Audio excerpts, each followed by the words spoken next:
দুয়ার নদীতে বান পড়িল দিদি, দিদি লিল লিল লিল। চলে এসো ছুটে আসছে দেখুন। নমস্কার বন্ধুরা, শুভ সকাল। আবার সুন্দরবন লাইফে একটি নতুন পর্বে আপনাদের সকলকে জানাই অনেক অনেক স্বাগত। বন্ধুরা, বাড়ির যা কাজ বেরিয়েছে, আর এখন এই শীতের সিজনে ধানের চাষ, আর সেই ধানের চাষের জন্য কিন্তু বেশ 3-4 দিন ধরে কিন্তু জল তুলছি।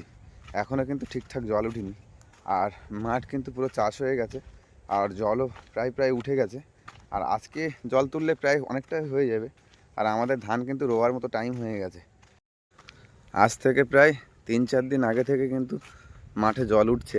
আর চাষের আগে যে জমি মোজানো হয়, সেই জল তুলতে গিয়ে ওই যে পাশে যেই কাকুটা কাজ করছে, ওই কাকুর জমিতে পুরো জল ভর্তি। আমার মাঠের জল সব ওই কাকুর জমিতে, কারণ যে মাঠ যে ফাটা ছিল, ওই ফাটা দিয়ে কিন্তু সমস্ত জল সব পাশের জমিতে সব চলে গেছে। ওই জন্য একটু জলটা উঠতে দেরি হয়ে গেছে, আর এদিকে কিন্তু জল উঠছে। আর দেখুন, পুরো এই 2 দিন ধরে কিন্তু আল পাট দিয়ে কিন্তু সব রেডি করে ফেলেছি। আর এই আলগুলো দিতে যা খাটনি বন্ধুরা। আর এই সকাল সকাল মাঠে কিন্তু নামলাম না, কারণ এই সকাল সকাল শীতের সময় সকাল সকাল প্রত্যেক দিন নামছি, আর এই প্রত্যেক দিন নেমে ঠান্ডা লেগে গেছে। তো তার জন্য আর কি সকাল সকাল নামলাম না, একেবারে সকালবেলা খাওয়া দাওয়া করে তারপরে আমরা মাঠে নামবো। আর এদিকে ম্যাক্সিমাম কাজ সব করে ফেলেছি। এই যে আলটা দেখতে পাচ্ছেন, এই আলটা কিন্তু ফুলফিল দেওয়া হয়নি, শুধু দাগটা দিয়ে রেখেছি। মানে এর উপর দিয়ে এখনও প্রচুর পরিমাণে মাটি পড়বে। আর এই যে ড্রেনটা দেখতে পাচ্ছেন, এই ড্রেনটা কিন্তু জল সরবরাহের জন্য একটা ড্রেন করেছি, কারণ দূর থেকে জল আসবে। বর্ষা সিজনের মতো অতটা পরিমাণে জল কিন্তু থাকে না। তো সমস্ত জায়গাটা দেখুন, সোজা মাথা পর্যন্ত কিন্তু ড্রেনটা বেরিয়ে গেছে। আর মাঝখানে কিন্তু একটা করে ডিরে বার করেছি, এই একটা খোপ বার করেছি, ওই একটা খোপ বার করেছি। সব আল দিয়ে কিন্তু পাট করে দিয়েছি, কারণ কোনো জায়গায় উঁচু কোনো জায়গায় নিচু, তো তার জন্য কিন্তু আল দিয়ে ধরে রেখেছি। এদিকটায় দেখুন, এই যে জল আছে, এই জলটা কিন্তু বরাবর থাকবে। আর সামনেটা কিন্তু যে জায়গায় জলটা আছে দেখতে পাচ্ছেন, ওই সামনের যে খোপটা, ওই খোপটায় কিন্তু জল কিন্তু এই একট রাখলে কিন্তু জল থাকে না, কারণ ওই সাইডটা একটু উঁচু বেশি, আর ওই সাইডগুলো আরও উঁচু, তো তার কারণে কিন্তু আল দিয়ে কিন্তু পাট করে দিয়েছি, যে জল ওইটা কিন্তু একরকমের থেকে যাবে। আর এই দিকটা দেখুন,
এদিকে দেখুন একটা বৌদি কিন্তু গান গাইছে আমাদের পাড়ারই।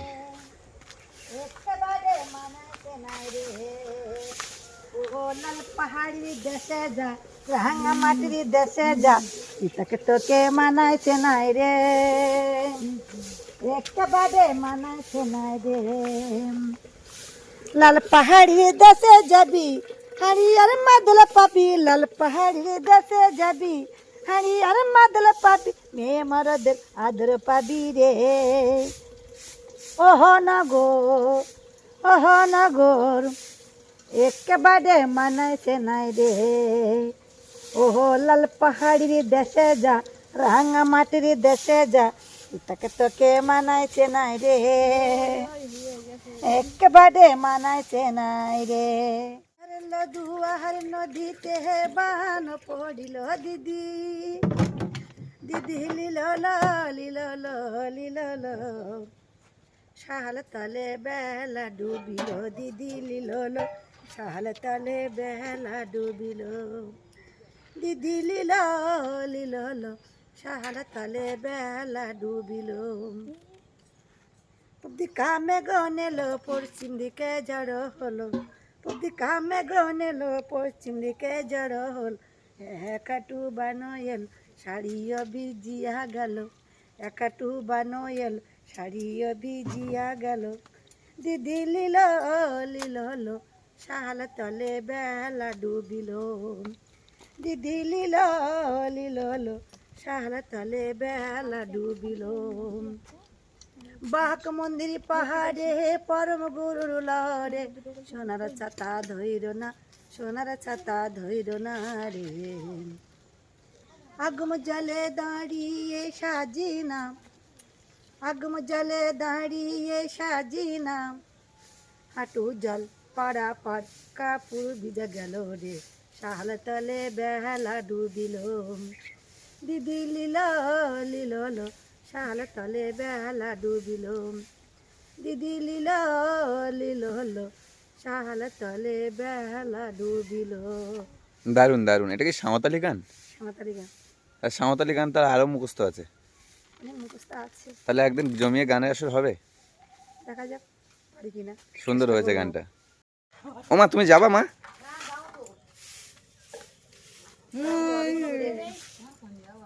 পাড়াতে বেশমশাই মারা গেছে, তার দশার কাজ। তো পাড়ার সবাই একসঙ্গে একত্রে মিশে একটু জল বয়ে নিচ্ছে, আর এখন গিয়ে কিছু কাজবাজ দেখাশোনা করে দিতে হবে। আমাদের বাড়ির সামনে এত পরিমাণে গাছ, দেখুন এই গাছের পাতা সব রাস্তায় আর আমাদের বাড়িতে ভর্তি হয়ে যায়। তো বাড়ির উঠোনে ঝাড় দিয়ে আবার রাস্তাও কিন্তু ঝাড় দিতে হয়। বন্ধুরা, ঝাড়ু দেওয়া কিন্তু হয়ে গেল, আর এবার গোবরগুলো গাড়িতে দেবো, দিয়ে কিন্তু আমরা সকালের খাওয়া দাওয়াটা সেরে নেব। সকালে কিন্তু সেদ্ধ ভাত করেছিলাম, সেটাই দিয়ে কিন্তু খাওয়া দাওয়া হবে। আর তারপরে কিন্তু রান্না বান্না করব, করে কিন্তু মাঠের দিকে যাব। মাঠে কিন্তু আল দেওয়ার কাজ হচ্ছে, আর অর্কর মামা কিন্তু মাঠে আল দিচ্ছি। দুপুরে একদম রান্না বান্না সেরে কিন্তু যাব, কারণ প্রচুর ঠান্ডা পড়েছে, তো যার কারণে সকাল সকাল কিন্তু আমরা আর যাবো না। আর এখানে দেখো কি বলছিলে যে গোবর মাঠে ছড়াবে, এই দেখো কতটা হয়েছে দেখো। তবে মাঠে অনেকটা লাগবে। যা হয়েছে এটুকুই ছড়াই। হ্যাঁ, এইটুকুই ছড়াই, আর বাকিটা ইসে দিয়ে দেবো কোনে, গোবর খোল খোল খোল আর গোবর পাইল করে দিলে লাগবে না, হয়ে যাবে আমাদের। কিন্তু ঝাড় দিচ্ছিলাম না, যার কারণে কিন্তু আমি গামছা দিয়ে জলটা ভিজে দিয়েছিলাম। এই জল কিন্তু রোদে দেওয়া হয়েছে, এগুলো কিন্তু চান করা হবে বাবার আর অঙ্কুশের জন্য। বন্ধুরা, খাওয়া দাওয়া সেরে কিন্তু মাঠে চলে আসলাম, আর এদিকে কিন্তু আল দেওয়ার কাজ হচ্ছে। আর ওই সাইডের কিন্তু কিছুটা আল দেওয়া হয়ে গেছে, আর এই সাইডের আলটা আজকে দেবে বেশি করে মাটি। আর এই যে চিকন করে দেওয়া আছে দেখুন বন্ধুরা, এটা কিন্তু আর একটু মোটা করে দিতে হবে। এত চিকন করে আল দিয়েছে, মোটা করে না দিলে কিন্তু জল থাকবে না। এর উপর দিয়ে মাটি দিতে হবে, নাহলে কিন্তু ধরে রাখা যাবে না। আর শীতের চাষে বন্ধুরা আলপাটগুলো একটু করে ভালো করে দিলে জলগুলো ধরে রাখা সম্ভব হয়, আর আলপাটগুলো ঠিকঠাক না দিলে কিন্তু জল ধরে রাখা সম্ভব হয় না। কারণ শীতের চাষে একটু জলের ক্রাইসিসটা একটু বেশি হয়, আর আমাদের বর্ষার চাষে কিন্তু এতটা কিন্তু পরিমাণে খাটতে হয় না। শীতের চাষে কিন্তু প্রচুর পরিমাণে খাটতে হয়। কালকে সারাদিন ধরে কিন্তু সমস্ত আলগুলো দিয়ে কমপ্লিট করলাম, আর এখনও কিছু কিছু আল দেওয়া বাকি আছে, সেই আলগুলো এখন দিতে হবে।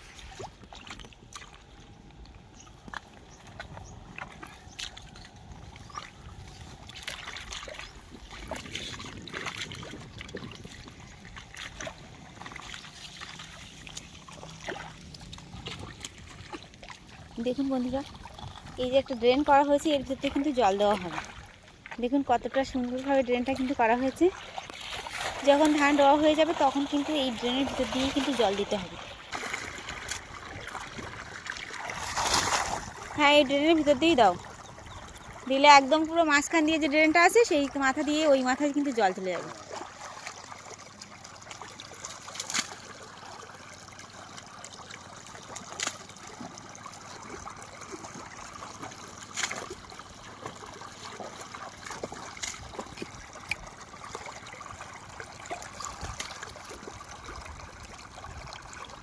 আর এই সরু ড্রেনটা কিন্তু আজ মাটি দিয়ে এই চওড়া করা হবে, এই যেরকম করা আছে দেখুন।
পম্পা চলো, হাতটা খুব যন্ত্রণা করছে, বাড়ির দিকে যাই। আমারও কিন্তু খুব কষ্ট হচ্ছে। আলু দেওয়া গেলে এই ঘাড়ের এই সাইডটা লাগে। প্রচুর প্রচুর। আর আমি এইটুকু দিয়েছি তাই কষ্ট হচ্ছে, আর তুমি তো এতটা আল দিয়েছো, মানে ও সাইডে সব আল দিয়েছো, সব কিছু দিয়েছো, আর এই 2-3 দিন ধরে দিচ্ছ। অর্ক ডাকো, অর্ক ডাকো। চলো বাড়ি যাই। চলো মামু, বাড়ির দিকে যাই, হাত পা যন্ত্রণা করছে, চলো। কতটা পরিমাণে জল হয়েছে দেখুন, সেই বর্ষার চাষের মতো, বুঝলে। আর আমাদের এইটা কিন্তু ধাপা, এটা একটু বেশি জল থাকে। আলু গাছ তো বড় বড় হয়েছে, দেখছি আলু হয়েছে কিনা। দেখো কোথায় আলু, কোথায়? আলু আরো তলা নিচে, ছোট ওই তো ছোট? ওই তো ওই তো দেখুন বন্ধুরা, এইটা বড় আলু হয়েছে তো, তোলো দেখি একটা আলু, এখনো বড় হবে, তোলো। বেশি দেখুন। বড় হয়নি। এই আলুটা কিন্তু বড় হতো আরো। হ্যাঁ, আর দেখবো না, থাক। বন্ধুরা, মাঠের থেকে কিন্তু চলে আসলাম, ঠান্ডাও লাগছে আর কষ্টও কিন্তু হচ্ছে। আর এখন কিন্তু রান্না বান্নার জন্য তোড়জোড় করবো, কারণ বাড়িতে কিছু কাঁকড়া আছে। দেখেছেন যে দিদিভাইটা গান গায় না, ওই দিদিভাই কিন্তু কিছু কাঁকড়া দিয়েছে সকালে, সেই কাঁকড়াগুলো দিয়ে কিন্তু আজকে রান্না করব। বাগান থেকে ওলকপি তুলবো, আর বাড়িতে সিম আছে, আর দুটো আলু তুলেছি, নতুন আলু, সেই আলু দিয়ে কিন্তু রান্না করবো। ফুলকপির সাইজগুলো দেখো, অনেক বড় বড় হয়ে না। হ্যাঁ, বাড়িতে কিছু তোলা আছে, দুটো তুলবো আর লাগবে। এই দেখুন এই সাইডে কত মোটা মোটা হয়েছে দেখুন। কমপ্লিট। গাছগুলো কিন্তু বড় বড় হয়ে গেছে, দেখো ও একটা হয়েছে। বিট খাওয়ার মতো হয়ে গেছে না পাম্পা? না না, এখনো হয়নি, আরো কিন্তু অনেক বড় বড় হবে। আর বেগুন গাছে দুটো বেগুন ছিল তো এর মতন, সেগুলো দেখি কেমন বড় বড় হয়েছে। আর আমরা বন্ধুরা এবছর কিন্তু সর্ষে গাছ লাগাইনি, একটা কিভাবে হয়েছে। অন্য বার কিন্তু আমরা সর্ষে গাছ লাগাই। ওই যে এখানে যে লাল শাক ফেলা হয়েছিল না, ওই লাল শাকের মধ্যেই ওই দানা ছিল।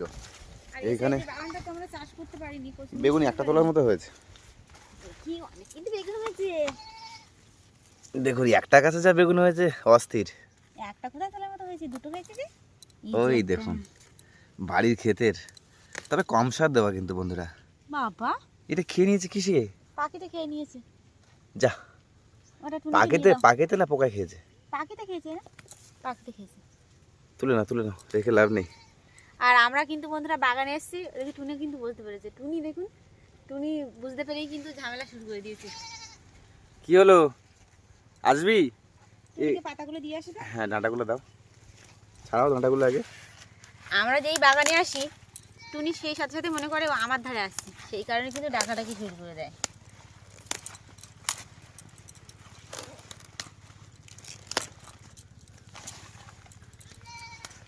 দিচ্ছি দাঁড়া। ওর খুব তাড়া।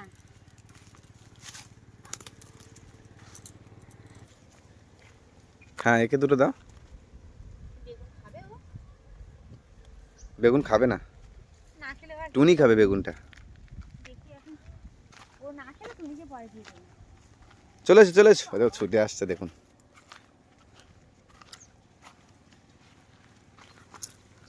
আমরা বাগানে এসেছি না, আমাদের কথা শুনেই কিন্তু ডাকাডাকি করছে। এই কাঁদিটা কিন্তু অনেক বড় হয়েছে। দেখুন কাঁদিটা পুরো একদম সাজানো পরিপূর্ণ, কত বড় কাঁদি পড়েছে দেখুন বন্ধুরা। ডয়রা কলা কাঁদি না এটা? এখনো খাওয়ার মতো হয়নি। হ্যাঁ, ডয়রা কলা না কাঁচকলা এটা? ডয়রা কলা। উপরের গুলো এত বড় বড় হয়েছে, মানে তো কাঁচকলা। কলাগুলো আরো মোটা মোটা হবে। আর এদিকে আমাদের সজনে গাছে ফুল এসে গেছে। আর এই সজনে ফুল কিন্তু আর কয়েকদিন পরে যখন মানে অনেকটা করে পড়বে, তখন কিন্তু ফুটে ভাজা করে খাবো, খেতে ভালো লাগে। দারুণ লাগে। দেখো দিদি কতটা কাঁকড়া দিয়েছি। এই দেখুন, আমাদের ভাষায় কিন্তু তেলি কাঁকড়া বলি আমরা, গ্রাম্য ভাষায়, কিন্তু এর অরিজিনাল নাম হচ্ছে গোল কাঁকড়া। এটা কিন্তু আমাদের এই মিষ্টি জলে খালে বিলে বেশি পাওয়া যায় এই কাঁকড়াগুলো। আর এইগুলো কিন্তু ঘি হয়, দারুণ খেতে লাগে। দাদারা ধরেছে কি করে এই কাঁকড়াগুলো? দাদা আটুল দেয়, তারপরে জাল পাতে না, ওই যে খালের কানায় ওখানে আমরা ধরে। আর সব কিছু কিন্তু নিয়ে বন্ধুরা বসে পড়েছি। আর এবার কিন্তু কাটাকুটি করে নেবো এখানে ঘাটে বসে, তারপর কিন্তু রান্নাঘরে গিয়ে রান্না করবো।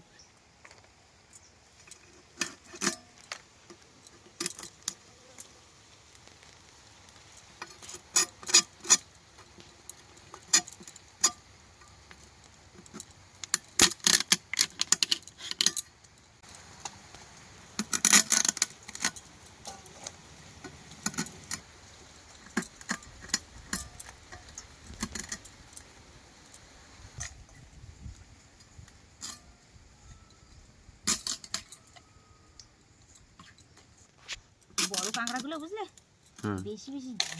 এই যে বড় বড় কাঁকড়াগুলো আমি মুখের দিকটা যখন কেটে বাদ দিচ্ছি তো হুম। ঘি কিন্তু অনেকটা করে চলে যাচ্ছে। আমি সব কটা কাঁকড়ার ভিতরে দেখলাম বুঝলে, দেখো সব হলুদ ঘি আছে, কিন্তু ওলকপি আলু আলু দেবে না তো? আলু দিই ছোটো ছোটো, এই যে দুটো তুলেছি এই বাবার আবার খাওয়া নিষেধ আছে না? তাহলে আলু দিচ্ছি। তা দাও, একটা দুটো দাও, একটা কিছু করে হবে না। দেওয়া হুম। নাহলে বাদ দিয়ে দেবো। বাবাকে আলু দেবে না। এত বড় মুরগির ঘর আছে, ওর নিজের ঘর আছে, নিজের ঘরে কিন্তু ডিম পারলো না। ও দেখুন গোয়াল ঘরে এসে ডিম পেড়েছে মনে হয়।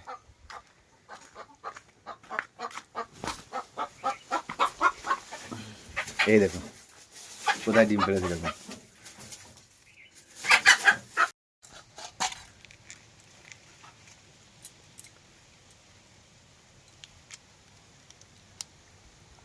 ঘি হয়েছে দেখছো, হলুদ ঘি। ভর্তি একদম। আর এইগুলো কিন্তু ডিম হয়েছে। খেতে দারুণ লাগবে কোনে। প্রত্যেকটা কাঁকড়ায় দেখুন কত পরিমাণে ঘি হয়েছে। নদীর কাঁকড়ার কিন্তু এক রকমের টেস্ট, আর এটার কিন্তু এক রকমের টেস্ট। সব ধরনের কাঁকড়ার কিন্তু সব রকমের স্বাদ, মানে কারোর সাথে কারোর তুলনা হয় না, না। সব রকম। গেসো কাঁকড়ার কিন্তু বন্ধুরা স্বাদ খুব ভালো, যে ওর যে ঘিয়ের একটা গন্ধ দারুণ লাগে। আর গেঁচো কাঁকড়া কিন্তু ভাজা মজা দারুণ, হ্যাঁ। যে কোনো ভাজাতে দেবেন অসাধারণ লাগবে খেতে। আর এই কাঁকড়াগুলোর ভিতরে কিন্তু একটা ময়লা থাকে। গোল কাঁকড়ার ভিতরে হ্যাঁ এই যে দেখো, কি কি কি ময়লা ওটা? হাত দিয়ে বের করো। হাত দিয়ে বেরোয় না তাদের। এই যে এটা থাকে, এটা কিন্তু ফেলে দিতে হয়। প্রত্যেকটা কাঁকড়ার মধ্যে থাকে? প্রত্যেকটার এ সাইডও আছে দেখবে। এটা আমার দিদা আমাকে শিখিয়েছিল। আমি যখন একদিন মামার বাড়ি গেছিলাম ছোটবেলায়, হুম। দিদা কাঁকড়া কাটছিল, তখন কিন্তু আমাকে দেখিয়েছিল। ফ্রেশ? হ্যাঁ। তাহলে তুমি আস্তে আস্তে কেটে নেবে এবারে। হুম। অর্কর মনটা খুশি হয়ে গেল গো। এখন বেগুন তিনটে দিচ্ছি। না দুটো দাও, একটা দাও, ওর গায়ে ঘাস। ও আবার বেশি পছন্দ করে বেগুন। না বেগুন বেশি দিও না ওকে, কি করবো, তুলে প্রবলেম নাও? হয়। একটা একটা তুলে নাও। ও কিন্তু ওটাই আবার বেশি পছন্দ করে। ওর ঘাস হাঁটছে না, দেখেছো? কি করা যাবে, ছোট মানুষ। এ শোনাই, তুই খাবি না? আর তুই নিজে হাতে খা। এত বড় হয়ে গেছো, মা তুলে দিলে খাবে, এরকম তো না ব্যাপারটা। ও খেতে পারে, ও খায়। না না, আমার সোনাইয়ের হাত নেই তো। ওর যেদিন মুড ভালো থাকে, হুম। সবার সঙ্গে বেশি আনন্দ হয় সেদিন খায়। তাই কেন, মুড সবসময় কি বাকি টাইমগুলো কি সব অফ থাকে নাকি? জানি বুঝতে পারি না ওর mood। এ পম্পা, বাসন মাজা, বাড়াই বসে, বাসন মাজা সেই এটা কি বলে, কসবাইট আছে বাড়ি যেটা ধার থাকে, ওই মুডে একটুখানি আমি ঘষবো। আর আমার সোনাই কিন্তু চুরি টুরি করে না। আমার সোনাই মাঝে মধ্যে যখন ইচ্ছা করে কাউকে না বলে খাটের তলায় একা একা বসে বসে বিস্কিট খায়। আমি বলিনি, তাই আমি কিন্তু বলেছি। আমার পেন্সিলটা ভালো হয়নি, তাহলে আমার পেন্সিল কিনতে হবে। কেনা আনা হবে। আর তোমার তো অনেকগুলো পেন্সিল, ওটাও কিনতে হবে। আর তোমার তো অনেকগুলো ছিল, সেইগুলো কি করেছো বাবা? ও তোমার কটা পেন্সিল বাবা? অনেকগুলো। গুনে গুনে বলো কটা। 1 2 1 2 3 4 5 6 7 8 9 10 11 12 13 14 15 16 17 18 19 20 21 22 23 24 25 26 27 28 29 30 31 32 33 34 35 35টা? 35টা পেন্সিল হয়েছে। হ্যাঁ এই ড্রয়িং পেন্সিল। আর তোমার আর তোমার হচ্ছে ওই পেন্সিল কাটার কটা আছে? ও দাঁড়া, আর 1 3 10 6 36। 36টা? তো পেন্সিল কাটারটা খারাপ হয়ে গেছে, কিনে দিতে হবে বললে কেন তাহলে? না পেন্সিল কাটা বেশি নেই, পেন্সিল বেশি আছে। না পেন কাটও বেরিয়ে যাবে। হ্যাঁ আছে। কটা আছে বা পেন্সিল কাটা? পেন্সিল কাটা অনেকগুলো ছিল, ওই ওই চারকোল পেন্সিলের জন্য পেন্সিল কাটা সব খারাপ হয়ে গেছে। হ্যাঁ। তুমি তো এক পেন্সিল কাটারে সব কিছু কাটো, কাটছো কখনো কখনো রং পেন্সিল কাটছো, ঠিক না তো? ওই আমি কাটি রং পেন্সিল কাটো, কিন্তু সেই রঙগুলো তো কাটো তুমি ওর মধ্যে দিয়ে। মোম যে রঙগুলো হয় না সেগুলো কাটি। বাবা গোল কাঁকড়া আমাদের স্বাদের, এতে হলুদ হলুদ ঘি হয়েছিল বুঝলে বাবা। নাহলে খেতে পারো। আব্বা তোমাদের খাওয়া দেওয়া হয়ে গেলে তরকারি আমি ছেলেকে খাওয়াবো। কপি পাতাটা স্পেশালি তুমি একটু বেশি ভালো রান্না করো। বাবা বেশি পছন্দ করে কপি ভাজাটা, আর অঙ্কুশ পছন্দ করে বেগুন ভাজাটা। আমি অন্য ভাজা খাইনি। বেগুন ভাজা খাও না? বাবা ও যে কখন কি খায় না আমি সেটাই বুঝতে পারলাম না। এদিকে আসো, এদিকে তুমি ভাত খেতে বসো। আবার একটা কনফিউশন। তোমার তরকারি দিইনি, আমি অঙ্কুশকে ভাত খাওয়াবো বুঝলে। দাও। তুমি এক সাইড করো। এই দোকানে আমি পরে নিয়ে নেবো কোনো, তুমি রেখে দাও। তুমি পরে এখন নিয়ে নেবে, আমি পরে নিয়ে আমি নেবো। তাহলে বসে পড়তে হলো। বসে পড়ো। তোমরা খাচ্ছ না, অঙ্কুশ কোনায় দেখো কি করছে। না খাও খাও, অঙ্কুশকে খাও। অঙ্কুশকে খাইয়ে দিয়ে তারপর তো আমি খাবো। কপি ভাজাটা কাঠের জালে রান্না এমনিতেই ভালো লাগে, আর তার উপর কপিটা কিন্তু দারুণ রান্না করে পম্পা। কি সুন্দর লাগছে দেখুন, দেখতেই ভালো লাগছে। হ্যাঁ করো, শুনে করো। ভালো হয়েছে শোনা? ভালো করে বলো, না বিকালে কিন্তু চাউমিন খাওয়াবো না। ভালো করে হ্যাঁ মা, কাঁকড়া খাবে? না হ্যাঁ না ওরকম না, একটু ভালোবাসা সুরে, একটু ভালোবাসা সুরে। ভালো লেগেছে। তা চোখ মুখ গুলিয়ে না, ফেস রিয়াকশন ঠিক করতে হবে। ওরা তাহলে চাউমিন কিন্তু তোমাকে কিনে দেবো না। ওকে তুমি মাংস ভাত দাও, তাহলে বলবে ভালো হয়েছে। বলো কেমন হয়েছে বলো। অনেক ভালো। অনেক ভালো হয়েছে। শোনাই হুম, একটু কাঁকড়া খেয়ে দেখো তো, এই কাঁকড়া কেমন হয়েছে। খাবে। খাবে? খাবে সুন্দর। হ্যাঁ ভালো লেগেছে বাবা। আর এই কাঁকড়াগুলো নিজে নিজে না খেলে খাওয়া যায় না, আর আমরা আমি তোমাকে খাইয়ে দিলে হয়। তো করে বন্ধুরা, দেবো। এই দুপুরবেলা কিন্তু সবাই মিলে আমরা খেতে বসলাম, আর মা কিন্তু ওদের বাড়িতে আছে, এখনো আসেনি, আর মা ওখানেই আছে, খেয়ে নেবে। আমরা কিন্তু খেতে বসে পড়লাম, আর অঙ্কুশকে খাইয়ে কিন্তু আমি খেয়ে নেবো। তো বন্ধুরা, আজকে সম্পূর্ণ পর্বটি কেমন লাগলো অবশ্যই কমেন্টের মাধ্যমে জানাবেন। ভালো লাগলে লাইক কমেন্ট শেয়ার করবেন। চ্যানেলে কোনো নতুন বন্ধু হয়ে থাকলে অবশ্যই সাবস্ক্রাইব করে আমাদের পাশে থাকবেন। আজকের পর্বটি এখানে শেষ করছি। সবাই ভালো থাকবেন, সুস্থ থাকবেন, আমাদের ভিডিও দেখতে থাকবেন।